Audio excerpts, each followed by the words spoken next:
All right, so here's my conclusion. Tonight was as bad an election as there has ever been for the Democrats. So there have been far more consequential elections. Of course, Bush becoming president, even though he didn't win in 2000, that was pretty bad. That was a bad night, right? But I was taking notes throughout the night, and I was writing down the losses, and I was writing down the wins. Then I got tired of writing down losses because they were all losses. Only Jeanne Shaheen beating Scott Brown in a race she was supposed to win anyway, right? It was a little close, and she was supposed to win, and it was actually even closer than we thought. She pulled it out. That's it. That's it. We won some ballot measures here and there, yada, yada, but overall, it was a massacre. It was a bloodbath, okay? So the Democrats even lost races that they thought they had easily won. The races like Cory Booker's that was supposed to be a no contest, he won by 13 points. Great, yeah, all right, terrific. I mean, he's a Wall Street guy, but that's a whole other thing. But it turns out Mitch McConnell, which was supposed to be a close race, he won by 15 points, even bigger than what was supposed to be the blowout in New Jersey of Cory Booker winning.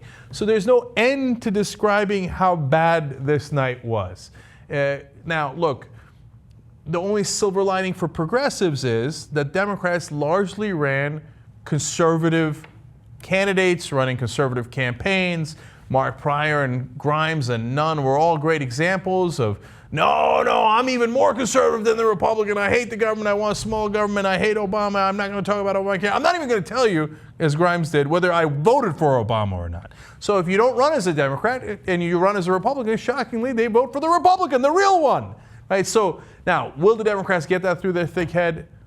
Probably not. I mean, we've been on the Young Turks now for literally a dozen years, and for a dozen years, the Democrats, every time they lose an election, go, right, let's go further right, okay? And it doesn't work, but they keep going back to that stupid bag of tricks. The only times they win is when Barack Obama runs as a progressive against Hillary Clinton, takes her from the left flank, and then runs against McCain as a progressive, wins. Is clearly more progressive than Mitt Romney, wins. In 2006, big wins for the Democrats because they ran against the Iraq War. Every time they run as progressives, big wins. Every time they run as conservatives, bloodbath, right? But they never get it through their thick heads, and then they go back to being right-wing. And so you can only hope that they'll learn the lesson, but they probably won't. Part of the reason is that it's structural. In the end, you always do what the donors want, and then donors are center-right, right? So that's what maintains the system. My final thought is that tomorrow I'm going to tell you about how Wolfpack was involved in 3 races, and we won all 3. Now, if you run a real race with people who care about the issues and who do it right, it turns out you can win, okay? wolf-pack.com. We're not coming, we're already here, okay? And the guy that we wanted to eliminate is gone. So as much as the Democrats are disappointing, luckily we don't need them. In order to get a constitutional amendment to fix this whole system, you don't need Congress at all. So this horrible night is going to be irrelevant because Congress was never going to do anything good for you anyway, and you don't need them to fix the system. wolf-pack.com. Meanwhile, you got to call it like it is. It was a terrible night for Democrats, and the Republicans have to feel terrific. They won more races than they could have hoped to have won.